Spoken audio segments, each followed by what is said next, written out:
खामोशी ये बहुत कुछ कहती है। वो राज फुसफुसाती है जो जुबान कहने की हिम्मत नहीं करती। बसंतपुर के छोटे से शांत शहर में जिंदगियां खामोशियों के बीच चलती रहीं। हर एक चुप्पी में एक कहानी थी, भावनाओं का एक संसार जिसे समझा जाना बाकी था। ये तीन आत्माओं की कहानी है जो अपनी अनकही बातों से बंधी हुई हैं और जो अपनी साझा खामोशी में सुकून पाती हैं। राजीव एक ऐसा आदमी जिसको बहुत बड़ा लॉस हुआ था, अपनी खामोशी का बोझ एक कफन की तरह ढोता था। उसकी आंखों में एक गहरी उदासी थी जो उसकी आत्मा की गहराइयों से झलकती थी। हर दिन वो अपने आप से लड़ता था, अपने गम को छुपाने की कोशिश करता था, लेकिन उसकी आंखें उसकी सच्चाई बयां कर देती थी। उसकी पत्नी, उसकी सोलमेट, उससे बहुत जल्दी छिन गई थी। वो दोनों एक दूसरे के बिना अधूरे थे और उसकी पत्नी के जाने के बाद राजीव का जीवन जैसे रुक सा गया था। उसकी हंसी, उसकी बातें, सब कुछ जैसे एक सपना बनकर रह गया था। वो अकेला रह गया था, अपनी बिखरी हुई खुशियों के टुकड़ों से चिपका हुआ। उसकी पुरानी तस्वीरें, उसकी यादें, सब कुछ उसे उसकी पत्नी की याद दिलाते थे। वो उन यादों में खो जाता था जैसे वो एकमात्र चीजें थीं जो उसे उसकी पत्नी के करीब लाती थी। उसकी बेटी पूजा भी उसके गम को महसूस करती थी। उसकी जवान आंखों में उसकी उम्र से ज्यादा गम दिखता था। पूजा अपने पिता को खुश देखना चाहती थी, लेकिन वो भी अपनी मां की कमी को महसूस करती थी। वो अपने पिता के गम को समझती थी और उसे दिलासा देने की कोशिश करती थी।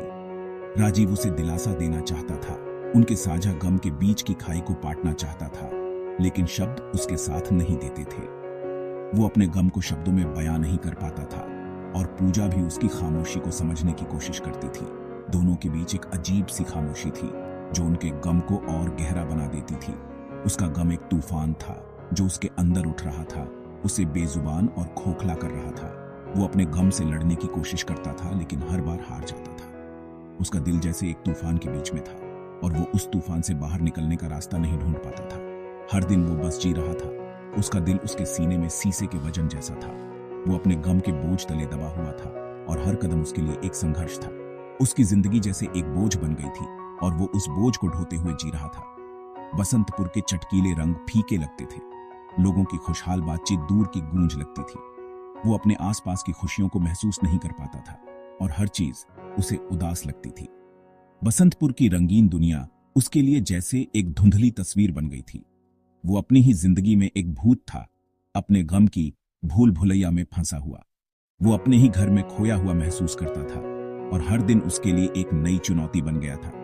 उसकी जिंदगी जैसे एक भूल भुलैया बन गई थी और वो उस भूल भुलैया से बाहर निकलने का रास्ता नहीं ढूंढ पाता था। उसकी आत्मा जैसे एक कैद में थी और वो उस कैद से आजाद होने की कोशिश कर रहा था। मीरा, शहर के बाहर रहने वाली एकांत प्रिय महिला, खामोशी की भाषा को अच्छी तरह समझती थी। वह अक्सर अपने घर के पास के खेतों में अकेले समय बिताती थी, जहां केवल पक्षियों की चहचहाहट और हवा की सरसराहट सुनाई देती थी। यह शांत वातावरण उसके लिए एक सुरक्षित आश्रय था जहां वह अपने विचारों में खो जाती थी। एक कुशल कलाकार, उसकी दुनिया रंगों का एक बहुरूप दर्शक हुआ करती थी, जब तक कि एक त्रासदी ने उसे अपनी चपेट में नहीं ले लिया। उसके कैनवस पर हर रंग उसकी भावनाओं का प्रतिबिंब था और उसकी कला में एक अनोखी जीवंतता थी। वह अपने स्टूडियो में घंटों बिताती थी, जहां उसकी कल्पना को पंख मिलते थे।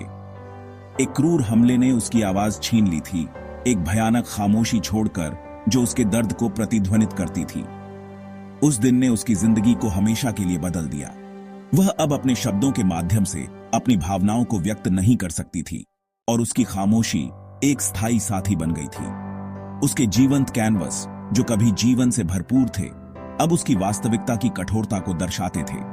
उसके ब्रश से निकलने वाले रंग अब गहरे और उदास हो गए थे, जैसे कि वे उसके भीतर के अंधकार को प्रकट कर रहे हों। उसकी कला में अब एक गहरी पीड़ा और संघर्ष की झलक थी। उसने अपनी कला में सांत्वना पाई, अपने दर्द और डर को कैनवस पर उकेरती थी। हर स्ट्रोक में उसकी आत्मा की गहराई छिपी होती थी और वह अपने भीतर के तूफान को शांत करने का प्रयास करती थी। उसकी कला उसके लिए एक चिकित्सा प्रक्रिया बन गई थी, जहां वह अपने घावों को भरने की कोशिश करती थी।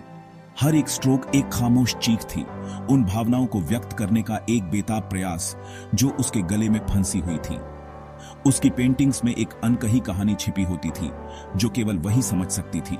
उसकी कला उसके लिए एक संवाद का माध्यम बन गई थी, जहां वह बिना शब्दों के अपनी बात कह सकती थी। उसकी खामोशी उसकी ढाल थी, जो उसे उस दुनिया से बचाती थी जिसने उसे अकल्पनीय क्रूरता दिखाई थी। वह अब अपने आप को सुरक्षित रखने के लिए अपनी खामोशी का सहारा लेती थी, और उसकी कला उसके लिए एक सुरक्षित स्थान बन गई थी। उसकी खामोशी में एक शक्ति थी जो उसे हर दिन जीने की प्रेरणा देती थी। अनुप्रिया, खिलने वाली कली।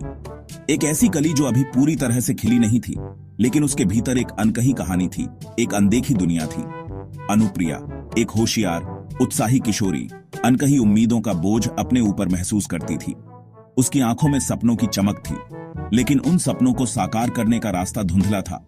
एक रूढ़िवादी परिवार की इकलौती संतान, उससे उम्मीद की जाती थी कि वो उसके लिए बनाए गए रास्ते पर चले, परिवार की परंपराओं और मान्यताओं का पालन करे और अपने माता पिता की इच्छाओं को पूरा करे। लेकिन अनुप्रिया के अपने सपने थे जो उसके छोटे से शहर की सीमाओं से परे थे। वो उन सीमाओं को तोड़कर एक नई दुनिया में कदम रखना चाहती थी, जहां उसकी पहचान सिर्फ उसके परिवार की नहीं बल्कि उसकी अपनी हो। वो अपने माता पिता से अपने दिल की बात कहना चाहती थी, उन आकांक्षाओं को साझा करना चाहती थी जो उसके अंदर जल रही थीं। लेकिन हर बार जब वो बोलने की कोशिश करती, उसके शब्द गले में अटक जाते, लेकिन शब्द फंसे रहे, अस्वीकृति के डर से दबे रहे। उसे डर था कि उसके सपनों को समझा नहीं जाएगा और वो अपने माता पिता की उम्मीदों को तोड़ देगी। उसकी खामोशी एक पिंजरा थी, एक दीवार जो उसकी नाजुक उम्मीदों को कुचले जाने से बचाने के लिए बनाई गई थी। वो जानती थी कि उसे अपनी आवाज को बुलंद करना होगा, लेकिन कैसे और कब, ये सवाल उसके मन में गूंजते रहते थे। अनुप्रिया ने अपने दिल की बात अपनी डायरी में लिखनी शुरू की। वो अपने सपनों को कागज पर उतारती, अपने विचारों को शब्दों में पिरोती। ये उसकी अपनी दुनिया थी, जहां वो खुद को खुलकर व्यक्त कर सकती थी। उसकी डायरी उसकी साथी बन गई, उसकी उम्मीदों और सपनों की गवाह। अनुप्रिया जानती थी कि एक दिन वो अपने सपनों को हकीकत में बदलने का साहस जुटा पाएगी, और तब वो कली जो अभी तक नहीं खिली थी, एक खूबसूरत फूल बनकर खिल उठेगी। भाग्य ऐसा लग रहा था इन तीन अकेली आत्माओं के लिए एक योजना बना रहा था। उनके रास्ते जो कभी समानांतर थे लेकिन अलग थे, सबसे अप्रत्याशित तरीकों से मिलने लगे। राजीव प्रकृति की शांति में सांत्वना ढूंढते हुए मीरा के एकांत कॉटेज पर पहुंच गया। एक अदृश्य शक्ति से आकर्षित होकर वो खुद को उसकी पेंटिंग से मोहित पाया। उनकी कच्ची भावनाएं उसके अपने अनकहे दुख को दर्शाती थीं। अनुप्रिया घर पर दम घोंटने वाली उम्मीदों से रेफ्यूजी ढूंढते हुए लोकल लाइब्रेरी में वॉलंटियर करने लगी। वहां उसकी मुलाकात राजीव से हुई, जिसका शांत दुख उसके अपने दिल के उथल पुथल से मेल खाता था।